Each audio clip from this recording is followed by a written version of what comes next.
Bueno, estamos con... Bueno, caras conocidas. Caras bueno, conocidas. para mí. Bueno, estamos con Joan Besato y Federico Pastrana. Hola, ¿cómo andan? ¿Cómo andan? ¿Todo bien? Muy bien. Además de que los conocemos, Joan es amigo. Ok. Nosotros estamos conociendo ahora. Y Fe, vos te querías sacar una duda, ¿o no? Habíamos tenido alguna reunión virtual o algo en donde Fe explicaba sobre economía, si mal no recuerdo. Me dijo, Mirá. Fe Pastrana es el que vino a hablar con nosotros y le dije, no sé, pero sí, es el economista.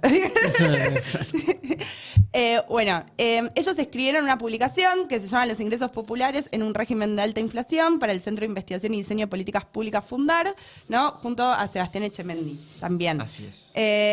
Bueno, no sé, creo que es como la mayor preocupación de todos nosotros y de toda la gente que conocemos y de la gente en la calle, ¿no? El tema de los salarios, y ha sido una discusión que ha penetrado más en el último tiempo con esta idea de, bueno, las primeras medidas que toma Massa y en esa campaña un poco de salir a contrarrestar el discurso de Milei, donde decíamos, bueno, pero vas a perder ¿no? el aguinaldo, un montón de derechos laborales, y también estaba la discusión que ustedes lo nombran un poco en el artículo, de todo ese decil de gente que no está alcanzada por los convenios colectivos de trabajo, por los aumentos por paritaria. A mí me pareció muy buena la analogía que ellos usan de esto del ascensor y la escalera, pero dicen, pero en la escalera no van todos a la misma velocidad. Hay algunos que tienen mejores zapatillas, mejor estado físico, digo, que están más cerca del ascensor, otros que están más lejos. Me parece como una vuelta de tuerca interesante. Así que les tiramos la pelota a ustedes para que nos puedan ayudar, ¿no? Un poco también a entender más a gran escala lo que nos pasa a todos los días. Bueno, primero, muchas gracias por la invitación. La verdad que siempre cuando uno escribe un artículo, una investigación, algún laburito, está bueno poder discutirlo. Nosotros lo que pensamos es que lo que está pasando en Argentina hoy no pasa hace 30, 50 años y eso dificulta mucho, tanto que los periodistas, la academia, la política pueda encontrar una explicación acabada del proceso y que la sociedad pueda reaccionar frente a eso. Y eso hace que estemos como en un régimen de transición. Eso es básicamente lo que estamos planteando. Y que ya estamos llegando a un régimen nuevo que se llama el régimen de alta inflación, que es lo que no pasa desde los 80, básicamente. Y que terminó como terminó, lo cual genera una perspectiva bastante preocupante, ¿no? Terminó como terminó, es decir, terminó en 10 años de un régimen totalmente duro que llevó la desocupación al 20%, terminó en una crisis más grande de la historia en el 2001. Entonces, lo primero que decimos es, ojo que estamos en un contexto totalmente diferente. El régimen macroeconómico, la forma de cómo los actores de la sociedad, la política interactúa hoy es diferente de lo que venía pasando hace tiempo. Eso por un lado. Y en ese régimen lo que pasa es que nosotros decimos ni la izquierda ni la derecha, para ponerlo así bien así gráfico, si se quiere. Obviamente que no por ahí no es izquierda-derecha, pero sí las miradas más liberales del mercado de trabajo y de la economía dicen hay que destruir las instituciones laborales, no sirven para nada, es peor, son peores la existencia del sindicato es peor, la existencia del salario mínimo es peor, la existencia de programas sociales es peor que su inexistencia, hay que romper todo, ¿no? Y volver a armar, hay que romper todo, es una mirada más, si se quiere, liberal. Y después la mirada más progresista es totalmente ingenua respecto a la posibilidad de que se pueda mejorar ingresos en un régimen de inflación. Básicamente, lo que nosotros decimos es inflaciones de 150, 100, 90, 80, no permitan recuperar ingresos. Y hoy lo que está pasando es que está creciendo la inflación y que seguramente siga creciendo. Y es lo que viene pasando. Entonces, en el marco de que sigue creciendo, lo que pasa es que siempre cuando hay inflación, la escalera, los salarios van, o los ingresos van por la escalera y los precios por el ascensor. El problema es que la escalera y el ascensor van más rápido. Y cuando va más rápido, el ascensor le gana mucho más rápido a la escalera y se empina la escalera. La escalera cada vez más empinada. Entonces, claro, los que están entrenados pueden más o menos llegar, los que tienen zapatillas nuevas y que ya saben cómo hacerlo, método físico, no sé qué, que son los sindicatos, bueno, y los sindicatos acostumbrados a esto, indexan, ¿sí? Tienen acuerdos más rápidos, acuerdos en la medida de lo posible, es decir, si la economía no cae y el desempleo es bajo, tienen posibilidades de negociar, y los que no. Y los que no sufren mucho más. ¿Sí? Entonces, ¿quiénes son los que no? Los que cobran programas sociales, los cuantopropistas, los famosos monotributistas, etcétera. Toda esa discusión, son más tristes ahora que antes, y sí, flaco, con 12% de inflación mensual, son más tristes que con 3%. Y hace 2 años teníamos 3% de inflación mensual. Digamos, no es que nos tenemos que remontar a 20 años atrás. O sea, la aceleración inflacionaria es muy, muy brutal, y eso hace que esas diferencias son cada vez más preocupantes y cada vez más acuciantes. Vos hablabas bueno, que esto no se veía desde los 80 y uno puede ver ahí una línea cíclica, ¿no? Bueno, hay un proceso de alta inflación, de malestar, donde empiezan a haber problemas que no se resuelven por mucho tiempo, aparecen entonces las soluciones mágicas. No, vamos a una convertibilidad, hoy se está hablando de dolarización, empiezan a aparecer las salidas mágicas ante un problema que se sostiene en el tiempo. Eso termina en el desastre que termina en el 2001 y volvemos a empezar a reconstruir. Tenemos un periodo de la pasamos bárbaro, conquista de derechos, qué sé yo, buenísimo. Y de repente empieza de vuelta a irse todo por el caño. ¿Estamos condenados a reproducir siempre ese ciclo? ¿Cómo se sale de eso? ¿Por qué pasa eso? No, por eso, yo la verdad que las miradas cíclicas a mí me parece que son ahistóricas, me parece que no permiten complejizar lo que te pasa, y en el otro extremo es Argentina, es el país único que le pasa solamente a Argentina todo en verso, eso, también hay dos opuestos ahí, o estamos condenados al fracaso porque somos un país de mierda, o del otro lado somos únicos, no sé cuánto, qué bárbaro esto, espectacular, tenemos el mejor estado de América Latina, la mejor igualdad de los sindicatos, sí, hay particularidades y sí. Ahora, no es que es todo particular y es todo cíclico, claro. O sea, no, y la historia no se repite tal cual nunca. Sí hay cierta tendencia que decís, uy, no, de vuelta. Entonces, ¿y tenés que mirar para atrás para entender qué pasa? Sí, efectivamente. ¿Y ves cosas que se repiten? Sí. ¿Eso significa que termina igual? No. De hecho, uno puede identificar dos periodos muy diferentes de aceleración inflacionaria. Los 70 y los 80. En los 70... violencia política, sindicatos muy fuertes, una salida de un pacto social y la muerte de Perón y la dictadura militar. Y los 80, un proceso de mucho más de desgaste con sindicatos contrarios parados en contra y una aceleración inflacionaria con indexación. ¿Sí? Entonces son procesos completamente distintos. Y cuando uno lo ve en América Latina, vos decís, bueno, en los 80 lo que pasaba es que en otros países de América Latina había inflación alta y ahora no. Con lo cual estás en un contexto diferente. Particular, sí. Es particular, siempre hay particularidades, pero en este decís, uy, che, ¿y esto? Decís, bueno, pará, antes tenían todos estaban en este proceso, ahora está medio Solari. Entonces sí, uy, ¿cómo lo atajás? Y bueno, nada, eso es una discusión más, pero... No, y ahí agregaría algo que es que Fede decía, en parte hay una mirada respecto a la mirada liberal, decía él, que los sindicatos no sirven para nada, que hay que sacarlo.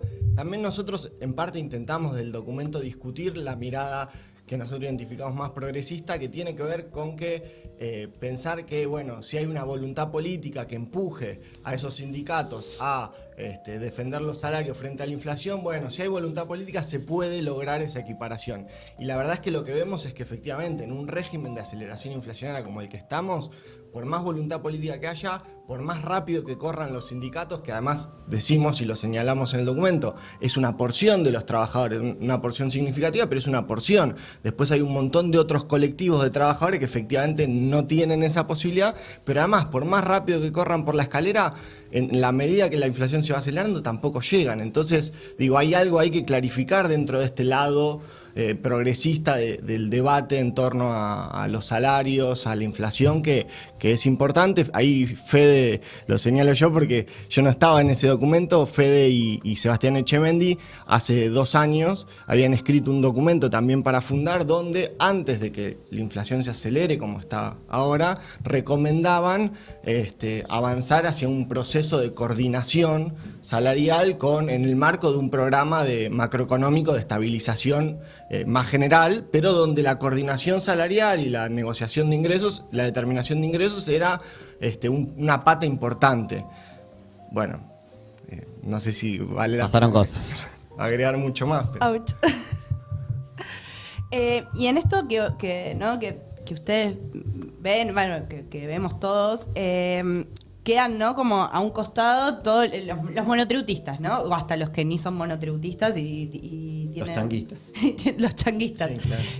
¿Qué es, o sea, digo, cómo indudablemente un proceso de inflación alta es mucho más preocupante, ¿no? Es preocupante para todos, pero es mucho más preocupante para esos sectores.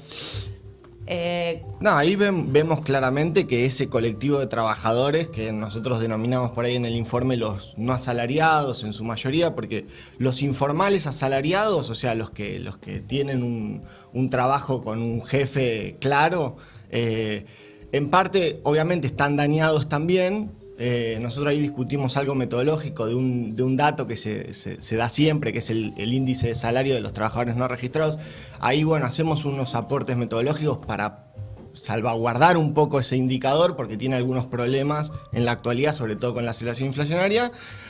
Y decimos que los no asalariados, efectivamente, no sé, el que hace una changa, por ejemplo, el que vende carilinas en el tren, bueno, ese colectivo de trabajadores son los que claramente salieron más dañados porque tienen menos capacidad de actualizar sus precios, la venta de su trabajo. Entonces, bueno, en ese contexto fueron efectivamente hiper perjudicados. Incluso uno puede decir, en el marco de la pandemia y a la salida de la pandemia, bueno, en la medida que se fue empezando a abrir de nuevo la economía, empezaron a recuperar ingresos, pero tuvieron un momento donde ni siquiera tenían ingresos, ¿no? Ahí hubo, bueno, una fuerte intervención del Estado, recordamos el IFE, un montón de políticas activas, pero fue un colectivo que efectivamente le costó mucho recuperar ingresos, y en el contexto de aceleración inflacionaria, bueno,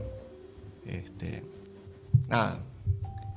A mí me interesaba, recién, Fede, vos decías, bueno, que en este año o en este proceso el resto de los países no tiene un régimen como el que tenemos nosotros. Digo, ¿qué particularidades hay no solo en este proceso, sino en relación al resto de los países que está pasando en Argentina para que el régimen continúe de esa manera? Se habla mucho siempre de la inercia inflacionaria que hay en el país, de la puja distributiva y demás, pero vemos que en otros países no pasa y acá sigue pasando y se acelera además. Sí, sobre todo el caso de Brasil, ¿no? Digo que siempre lo tenemos como muy a mano. Sí, tal vez es la respuesta más deprimente que vamos a... Vamos, Fede. Una de las más bajoneras. Tal es sábado. Total es sábado. por eso. El domingo Pasa nada. siempre es más depresivo. No, me parece que hay varias cosas al mismo tiempo. Digamos, hay una que nosotros marcamos que es que los procesos de inercia inflacionaria están relacionados con varios factores de propagación de la inflación. ¿Sí? Una de las cosas de los enfoques que más nos gusta para la inflación es la idea de que hay shocks inflacionarios que elevan la inflación transitoriamente, pero después hay mecanismos de propagación. Y los mecanismos de propagación en Argentina están todos prendidos. Y están todos prendidos a pleno. ¿Sí? Mecanismo de propagación, son varios. Uno es el gasto fiscal. Entonces, si vos tenés, por ejemplo, un aumento de un shock, de la sequía. ¿Sí? Tenés la sequía más grande de la historia y vos ves que el Producto Bruto no cae casi nada, ¿cómo vas a hacer? ¿Cómo te la vas a bancar? Porque van a faltar cosas. Van a faltar dólares y hay una parte de los ingresos que está faltando. A alguien le falta ingresos. ¿Qué estás haciendo? Bueno, estoy haciendo política anticíclica. ¿Y con qué? ¿Tenés? ¿Con qué? No. Bueno. ¿Y qué haces? Voy a sacar donde no puedo. Bueno, saquemos. En un momento eso empieza a entrar en tensión. Es una tensión macroeconómica típica, ¿sí? Que algunos de los más monetaristas le echan la culpa al Banco Central y lo quieren quemar y lo quieren cerrar. Extremo, una cosa que se va. Y hay otros que miramos más en términos generales y uno de los factores son los dólares. Entonces, cuando te empiezan a faltar los dólares, lo que pasa es que sube el tipo de cambio. Entonces, vos decís, no, Massa no devaluó. Sí, devaluó. Al final devaluó en las PASO. Y en el medio, devaluó. ¿A quién? Sectorialmente. Y en el medio, ¿qué hizo el mercado? Subió la brecha, o sea, subió el tipo de cambio paralelo. Con lo cual, se parece a una devaluación esto. No es igual que las otras, obvio. No es igual la devaluación post-paso que las anteriores, pero en el medio empezó a haber quilombo. Esos quilombos terminan tensionando los precios, quieras o no. ¿Sí? La vieja discusión de cuáles precios se fijan en un mercado, ¿no? en el blue y en el oficial. Bueno, pareciera de que a medida que vos restringís cada vez más el mercado oficial, es decir, lo achicás más con la CIRA, la cosa de las importaciones, de todo lo otro, y algunos precios empiezan a mirar los otros. El otro día, hablando con un amigo de la familia que vende servicios y dolarizó sus precios. ¿Qué está haciendo esa persona? ¿Por qué dolarizó sus precios? Si no tiene ningún precio, ningún insumo en dólares. No lo tiene, dolarizó. Entonces estás en un proceso que se complica, ¿sí? Y eso tiene que ver con la propia inercia, y no expliqué el mecanismo salarial, pero que es uno de los más potentes, ¿sí? Está la parte del sector externo, que es la más crítica, la más evidente.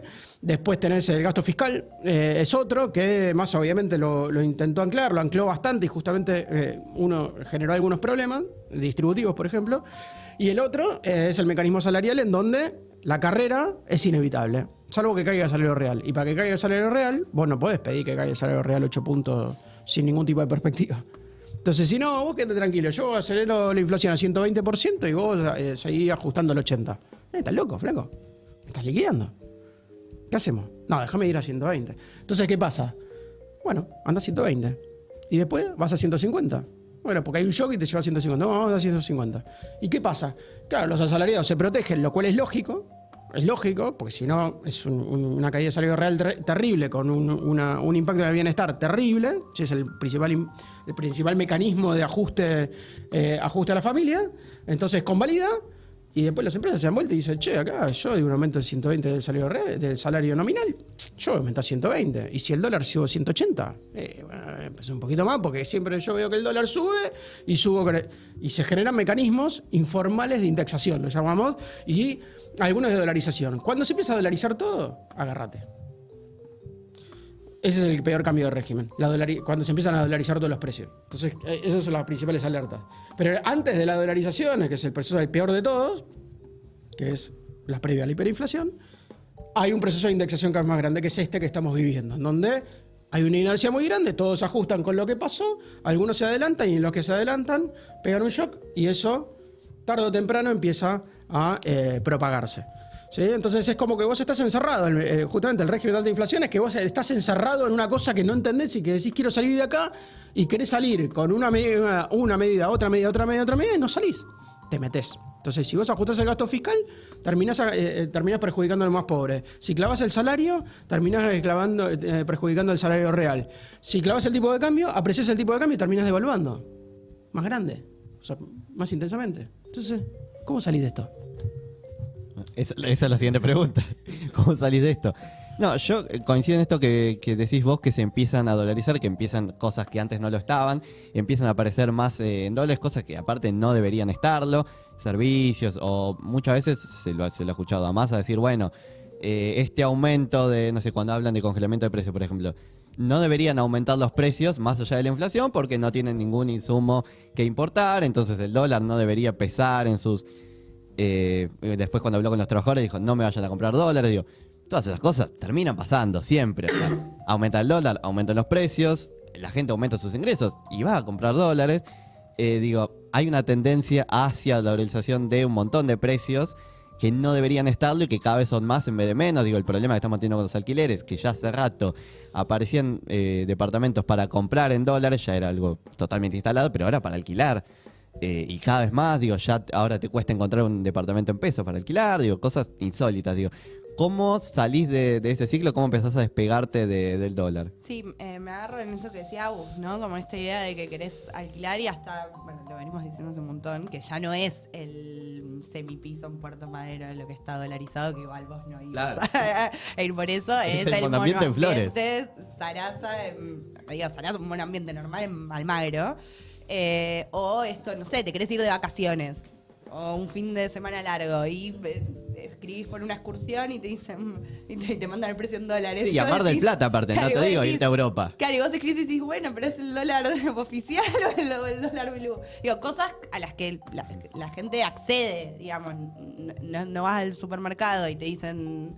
el kilo de zanahoria está en dólares, pero hay un montón de servicios a los que querés acceder o que te dicen, uy, no tenemos precio, esperá, ¿no? Te bicicletean. Yo tengo una anécdota, por ejemplo, de un compañero de Rosario que iba a venir para acá, para Buenos Aires, digamos, se movía dentro del país, iba a venir a un departamento, venir un fin de semana nada más. Nada del otro mundo, nada muy lujoso. Y le habían puesto un precio, ahí lo había reservado, como si dijera un mes antes. Y más cerca de la fecha, no, bueno, vamos a tener que subir porque qué sé yo. y el chabón le estaba subiendo el precio acorde al dólar. O sea, se lo cobraba en pesos, pero se lo estaba cobrando acorde al valor del dólar. Y vos decís, no tiene ninguna lógica. Y no se terminó dando, ¿entendés? Y él se perdió de alquilar el lugar y el otro se perdió de irse de vacaciones. ¿No tiene ninguna lógica? Chan, chan. Claro, digo, no debería. Claro, por eso es lo que estamos hablando. Hay un montón de. Cuando uno pierde el valor, ¿No debería empieza respecto a qué? ¿No debería qué? ¿Qué es lo que no debería? No, o sea, yo entiendo que vos decís, uno pierde el valor, entonces empieza a mirar el dólar, porque si no, yo salgo perdiendo. Y son mecanismos medio de defensa de determinados sectores. Obviamente uno después puede estar más o menos de acuerdo, puede saber, puede diferenciar que hay sectores que tienen mayor capacidad de defenderse y mayor poder para hacerlo, pero también tiene cierta lógica que eso también se traslada a transacciones más chicas, más grandes, ¿no? Y eso en parte es el riesgo de no hacer un abordaje de un proceso de aceleración inflacionaria que uno venía viendo. Obviamente después hay un montón de cuestiones que son, no sé, ahí por ahí la salida uno cree que tiene que ver con, efectivamente, en parte, una reconstrucción del poder político que se fue desarmando y dinamitando en el correr de los últimos años. Entonces ahí hay un problema, no sé, seguramente.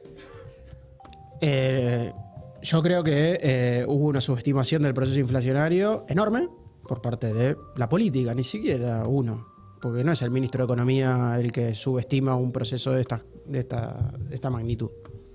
No es un ministro. Es injusto decirle Massa, decirle Guzmán, decirle Pirulo, venga, Bataki. Dale, te lleva puesto. El punto es que la inflación te lleva puesto y genera dos situaciones que me parece que son súper importantes marcar.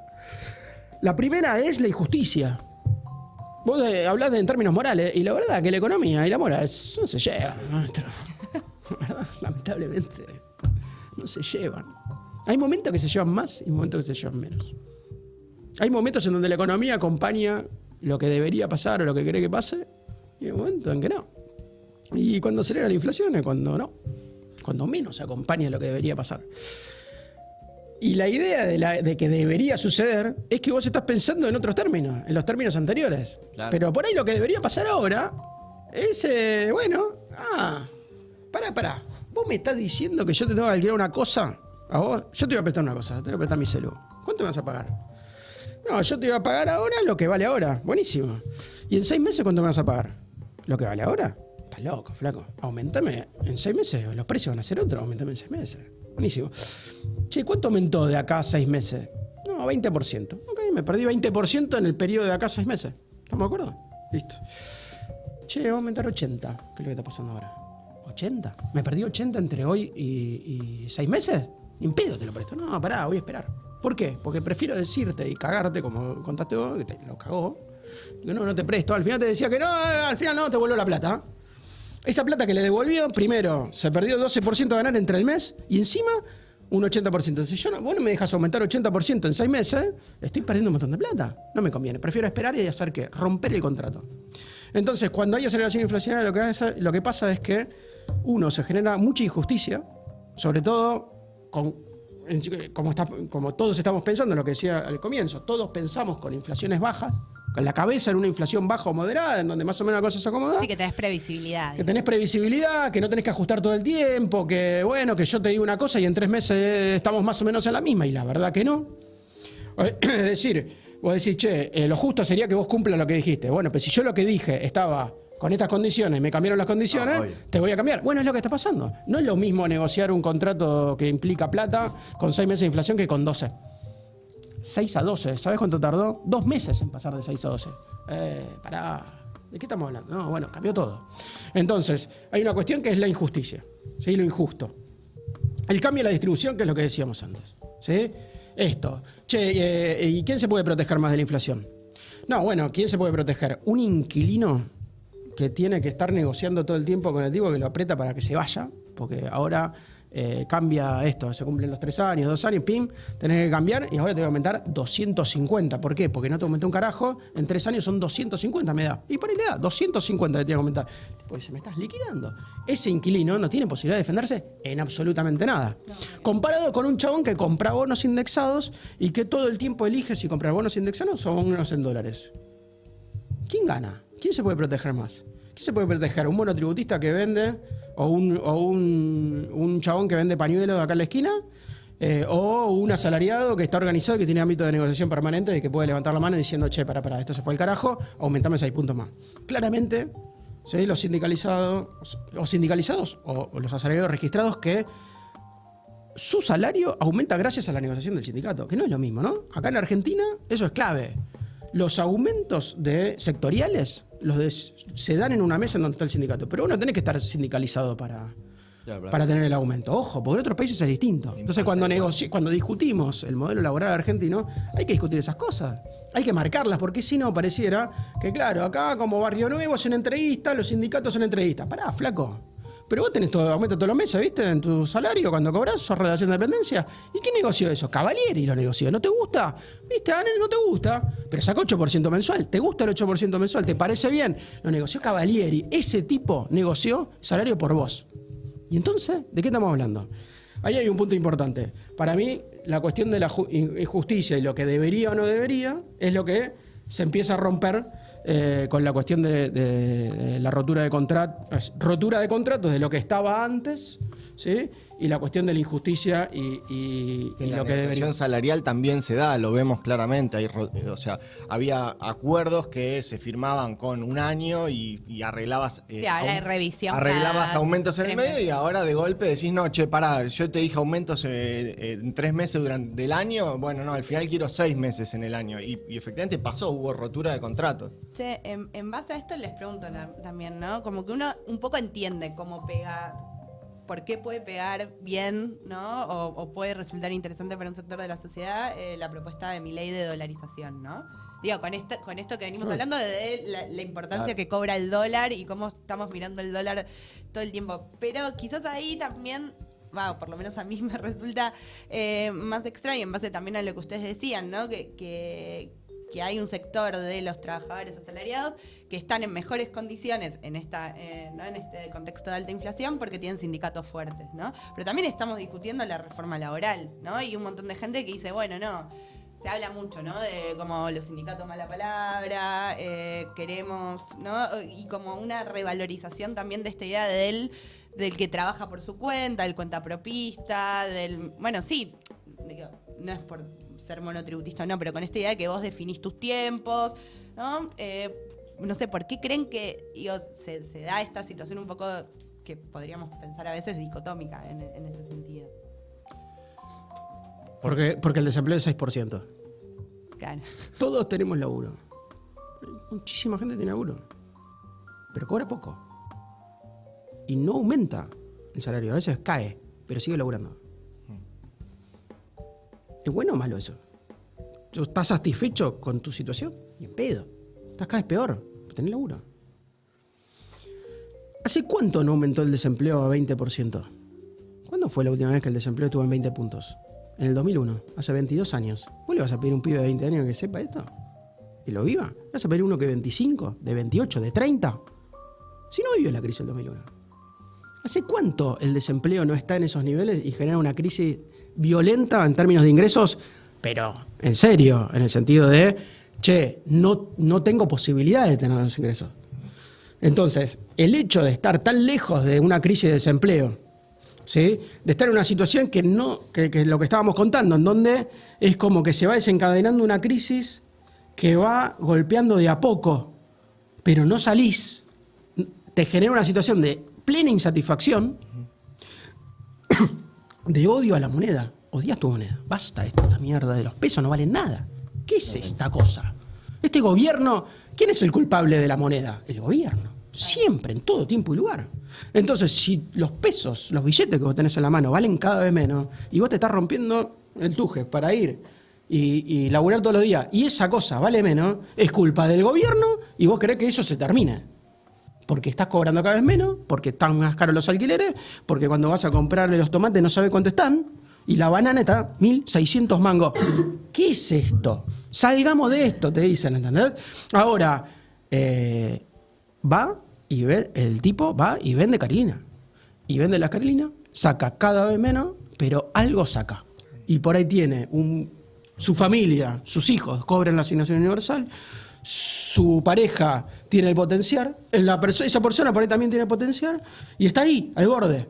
Está al borde. Está totalmente insatisfecha con el gobierno, está al borde, no está en la crisis del 2001, pero dice basta. Y odia la moneda. Entonces, bueno, viene un chabón y te dice, se terminó la moneda esta, terminó con esto. Quédate tranquilo que lo va a pagar Massa, Alberto Fernández y Cristina y la casta. Vos no vas a pagar nada, ¿vamos?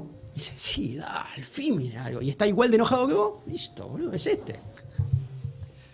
Ay.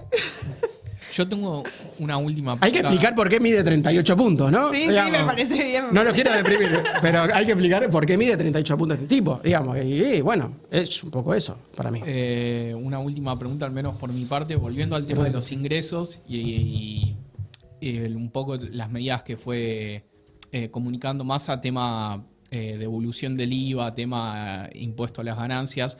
Digo, hace un par de días hubo una nota que circuló mucho de Juan Manuel Telechea por el tema de qué porción representaba el impuesto a las ganancias, quiénes lo pagaban, quiénes lo siguen pagando a partir de ahora, y cómo se puede empezar a reordenar o cómo influiría un reordenamiento del sistema tributario a la hora de pensar temas fiscales o incluso el tema inflacionario también. Sí, No, ahí, qué sé yo digo algo y le paso a Fede, pero es bien complejo porque efectivamente cuando uno descomprime a un sector de la sociedad que tributaba, pero ese sector de la sociedad efectivamente, como dice Juan Manuel, es un sector relativamente minoritario, por más que sean trabajadores, ¿no? Es un sector minoritario con altos ingresos, porque efectivamente, digo, el mínimo se llevó a más de un palo, ¿no? Entonces, en un contexto como el que venimos hablando, donde la heterogeneidad es tan grande y hay un sector de trabajadores, estamos hablando, que padecen las cosas que venimos hablando, se torna medio áspera la discusión, sobre todo si además uno en ese contexto no plantea una reforma integral, en todo caso, para ver cómo, en todo caso, llegar a sectores que deberían efectivamente estar pagando y evaden o no pagan, ¿no? Eso es lo que quería agregar. Obviamente uno entiende que es un tema áspero, pero bueno, uno no puede no decirlo. Yo creo que el problema que es más largo, pero el problema que en el que estamos parados hace muchos años, 20, supongamos, pero que se vio con claridad a medida que el impuesto a las ganancias empezó a ser parte cada vez más importante de la estructura tributaria y sobre todo cuando aumentó la cantidad de trabajadores que empezaron a tributar, es que nosotros queremos tener los servicios públicos de Suecia y la presión tributaria del Congo. Y no se puede. Me parece que esa es como un gran resumen. Es un gran resumen del Sería problema. bueno eso, ¿no? Es un gran resumen del problema. O sea, flaco, si vos querés tener servicios públicos como Suecia, tenés que tributar como en Suecia. Si querés tener la presión tributaria del Congo, vas a tener los servicios públicos del Congo. ¿Dónde el Congo? ¿Hay ruta? No, qué sé yo. Se la ponen todo el tiempo, se muere la gente. Los hospitales están desbordados. ¿Qué querés? Yo creo que ahí hay un gran problema. Así como hay un problema con la inflación, ahí tenés un gran debate de la política que nos termina de decir, bueno, vamos por acá. O sea, y de hecho, hasta uno podría decir que la derecha lo tiene más claro. Porque va para la segunda opción. ¿Qué servicio público? No, si el Estado no sirve para nada. Listo, chao, lo tiene más claro. Ahora, desde el lado más progresista, no se termina de solucionar. Respecto al mínimo no imponible y la discusión de ganancia, para mí hay varias cosas. Primero, ¿qué es eso? ¿No? Digamos, es un conflicto, algo que no se termina de cerrar, es algo que no se termina de cerrar. Salario no es ganancia, pero los salarios altos tienen que tributar. Entonces, cambiar el nombre y se terminó. Entonces, si le cambiamos el nombre, ¿terminó? Sí, no sé, bueno, depende, dale. Entonces, de vuelta, ¿quién tiene que tributar? Los altos tienen que tributar, más que los chicos. ¿Cómo hacemos? Bueno, fíjate, qué sé yo, vemos eso. Podés bajar el IVA para la UH, la jubilación mínima, etcétera, y de financiar al Estado y bajar todos los impuestos y listo. O bueno, buscamos algún enroque. Sí, o podés mejorar las escalas, ¿no? Que también uno ahí no niega que había un problema de escalas, ¿no? Que por ahí te pasabas un poquito y terminabas sacudido por la alícuota más grande. No hay duda que había un problema de eso, pero... Hay cosas de diseño, pero yo creo que la discusión general está ahí. Y después, después lo otro que pasó ahora, que es muy complicado, es que el mínimo no imponible de ganancia, o sea, los tipos, el ingreso a partir del cual empezás a tributar, quedó atado al salario mínimo. Y eso genera una perversión. Pero genera dos cosas. Primero, una perversión de que vos estás negociando el mínimo, pero en realidad estás negociando ingresos altos. Máximo. Ingresos altos. Y al mismo tiempo estás atando el mínimo no imponible, que es una decisión hasta ahora, hasta hace 5 años totalmente, y hasta ahora era algo que se manejaba bastante arbitrariamente por parte del Estado. Y en el debate de la política antiinflacionaria es clave tener herramientas de política económica. Y eso es el segundo eje. Cuando acelera la inflación y cuando la política subestima la inflación, lo que le pasa es que quiere hacer cosas y no puede. ¿Sí? Quiere cambiar precio relativo, no puede. Quiere aumentar los salarios, no puede. Quiere quiere dar exenciones de ganancia y tiene que hacer un aumento recontra extraordinario para tener impacto. ¿Sí? Tiene grandes dificultades para administrar el despelote en el que está. O sea, la inestabilidad le gana, la inflación le gana a la política económica. Entonces la política económica se queda sin herramental. Entonces, ¿qué hace? Indexa. Bueno, acá tenés. El mínimo imponible queda atado al salario mínimo y las prestaciones y el potencial trabajo atado al salario mínimo. Cuando vas a negociar, cuando se negocia la CGT y la CTA con el Estado, el salario mínimo, no están negociando el salario mínimo. El salario mínimo no es la papa ahí. Están negociando ahora el mínimo no imponible. La CGT quiere aumentarlo y los movimientos sociales que no están en la mesa están pidiendo que aumente. ¿Qué estamos hablando? Lo que estamos hablando es que cuando aumente el salario mínimo se va a desfinanciar el Estado de dos formas: pagando más programas sociales y cobrando menos impuestos a la ganancia. Yo creo que eso no dura. Y en ese sentido, a mí me da la impresión de que, o por lo menos es una parte, si se quiere, optimista, es un esquema muy rígido, muy particular, debería haber durado 3 meses, hay que ver si se termina aprobando, pero los 3 meses lo entendés desde un marco, ya en la aprobación de un proyecto que ata al Estado y que genera estas perversiones, se complica que esté. Y yo no descartaría que aparezca un impuesto a los altos ingresos. Claro. Entonces, como está tan enchastrada la discusión de ganancias, ¿sí? Porque el salario no es ganancia y estaba mal diseñado y las escalas y hubo etapas, entonces no se entiende muy bien si Macri prometió una cosa que era lógica, porque ahora si se pudo hacer era lógica, y entonces ¿cómo es? No entiendo. Y si tributaban muchos, pocos, si 1 millón es mucho, 800, 500, ¿cuánto tiene que ver? Está todo como muy manoseado, muy complicado. A mí me da la impresión de que, bueno, puede ser que continúe así. Pero la verdad que, bueno, en el marco de un reordenamiento macroeconómico, lo más probable es que aparezca algo de esto sobre la mesa. Bueno, chicos, muchas gracias, porque para los que no entendemos mucho no somos economistas, las cuestiones económicas, cuando te encontrás con 2 personas que te explican las cosas y te quedás como prestando atención, ya es un montón. Bueno, gracias a ustedes también gracias por la charla, por la invitación. Bueno, les decimos a todos que si quieren leer el documento lo pueden encontrar en www.fund.ar o pueden entrar al Twitter, ¿no? A la cuenta de Twitter de Fundar Políticas, que ahí hay como un hilo de Twitter que lo pueden leer y después pueden entrar también a la publicación. Los vamos a volver a molestar porque yo creo que este va a ser un tema central. Ya se resuelve seguir, esto el mes que viene ya está. En octubre, ¿no? Y también para pensar lo que se viene. Así que muchísimas gracias. Vamos a una tanda. Dale. Así Diego Moneta puede ir al baño. Chao. Hola, soy un